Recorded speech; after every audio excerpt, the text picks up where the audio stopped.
Kujja mu bungi ennyo nnyini ddala kwaniriza ate omwagalwa w'abangi His Excellency Robert Kyagulanyi Ssentamu mu disitulikiti y'e Mityana. Twagala okwebaza Pulezidenti waffe Robert Kyagulanyi Ssentamu olw'okuba nti yeewaayo ne yeeresa.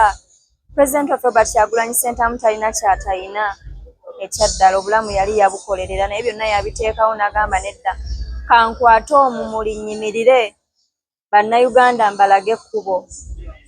So twagala okumwebaza era olunaku olwaleero kyabadde akola mu bitundu eby'enjawulo nga mulabye ebibadde ate mu Busoga mu Mutuwaze n'eno ate Mityana nawo kye kimu nti mu Buganda agitongolezza Mityana. Olunaku olwaleero tulabye omukulu Robert Kyagulanyi Ssentamu ng'akuwanise omukono era n'ategeeza abantu nga bonna abeerimbika abajja nga bakozesa ebintu eby'enjawulo okuli amasaawa akina biki byonna nti nga bagamba nze nali wa Nuupu n'envaayo nti byonna byakupe era n'akuwanika n'akulangira ng'omubaka omulondo wa Nuupu. Ekintu ekyo ofiirinza otya nga omubaka gwe baali bajereegerera nga bagamba tosobola? Njagala osooka okwebaza ekibiina kyaffe ekya National Unity Platform. Wano kansooke neebaze ate akabondo ka EMC mwe tuyita ate okuba nti bafuna omubaka ate agwanidde. Bwe tuva awo ate neebaze n'abakulembeze abatutwala olw'okunteekamu obwesige ne bagamba nti wadde wali wayiseewo naye n'empisa kikulu nti katukuteekemu obwesige osobole okuba nti ate otukwatira omumuli ku kifo ky'omubaka omukyalo wa Mityana District. Abo bonna ababadde boogera be boogera eyo bannayuganda naddala okusingira ddala abantu b'e Mityana amazima bagamanyi kuba tulinayo bamaama eyo batunda emmere mu butale abalenga ennyaanya. Kati bw'aba alenze ennyaanya ze n'aweerera omwana tuveeyo tumuvume nti yakola omulimu omubi ate nga gwe gubeezezaawo famire gwe guweeredde abaana paka essaawa zino gye bali. So okujereegerera omulimu gw'omuntu si kye kisinga nze ndowooza ndaba, wabula ki ate Mukama kyamufudde okuyitamu ogwo omulimu. Tubalabyeko bangi abali mu industry y'emu nange gye ndimu, tugeze abazannyi ba Nigeria, Swaziniga abadde mukulembeze. Okitegeera Abanigeria bangi essaawa zino nabo baweereza abantu kati paaliyamenti yaabwe ey'eggwanga.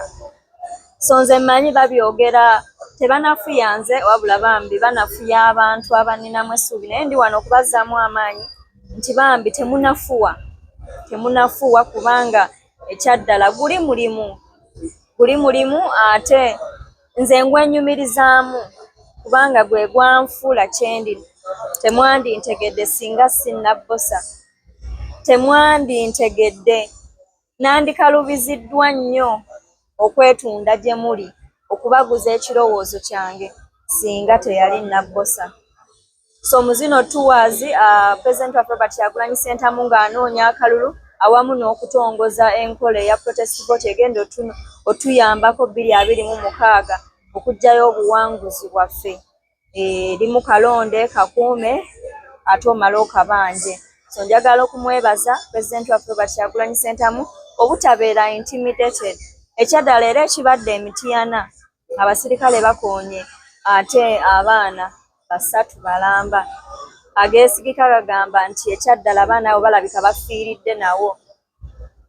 So mu process eyo Pulezidenti yandibadde agamba we babiri bwe biti nga mu butuufu bazza ate ku bantu bange benjagala ate okuweereza be bali mu kutulugunya be bali mu kutta, wadde nga tukimanyi Constitution ya Uganda Kawaayiro 212 egamba era eragira poliisi nti ffe bakama baabwe baliwo okuuma ffe na bintu byaffe, naye ndowooza tebakyalisoma etteeka sinakindi baalijjawo kubanga bwe tukimanyi munanga amateeka tegakyakola.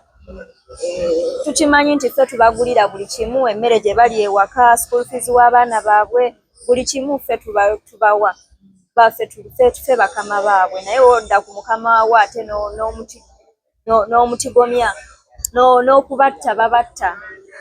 So lyeryo eggwanga lye tulimu era President waffe Robert Kyagulanyi Ssentamu yagezaako ate okukyusa. Mu manifesto ya President waffe Robert Kyagulanyi Ssentamu mulimu ebintu bingi ng'oggyeko ekyokwagala ate okuteekawo eddembe ly'obuntu.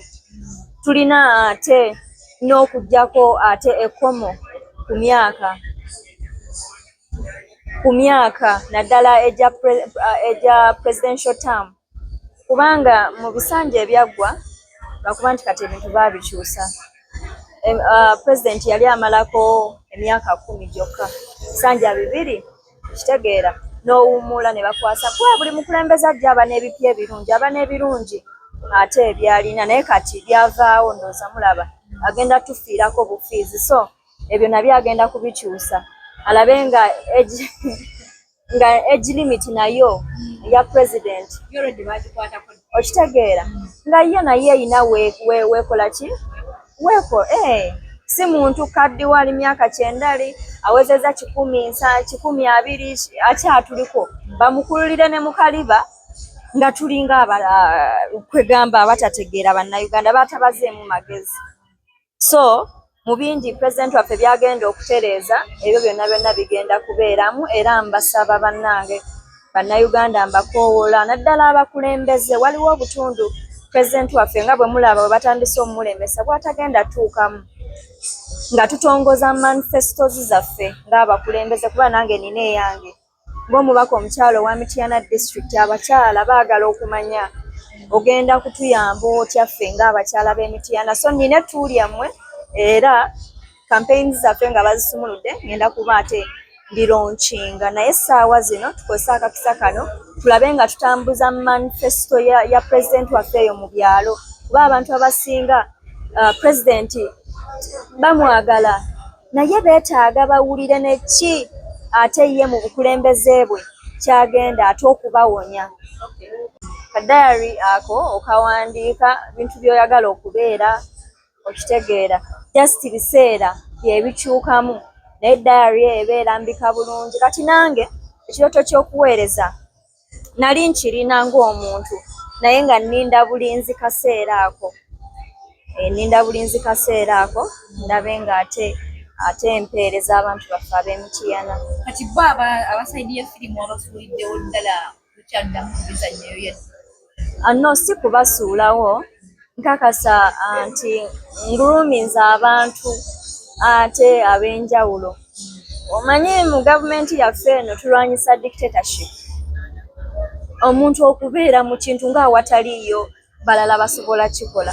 So nze bwe nvaawo trainings abalala nga 2 okitegeera nabo baganyirwemu, nabo osanga batutumuke bafune n'ebirungi ebisinga nze byenfunye. Waliwo abantu abaali bagambanga nti omukyala Joyce Bangala w'amaanyi era nti kandi eyo tebasuubira nti bannakusoma, so ate ne babeera surprising okulaba nti obufuna mukodyo ki bwe wakozesa osobola okuwa kandi? Ekyaddala ekyo ekibuzo ngenda kiddamu bwe nti omanyi Katonda alina engeri gy'ageramu ebintu bye. Buli muntu yenna ku nsi Mukama alina engeri gye yategekamu olugendo lwo okitegeera. Oyinza okuba ng'otunda mmere mu katale naye nga Mukama yagamba ajja tundayo emmere mu katale omwaka nga gumu ate awo muggyewo mutwale ewalala. So nze obulamu bwange buli scripted, ebyabalala sibimanyi nnyo naye nze ntambulira ku script ya Mukama. Era wano wonna wendi nalina kibeera kubanga Mukama teyawandiika ku bulamu bwange. Ebyabalala sibimanyi nnyo naye nze ntegeera byange.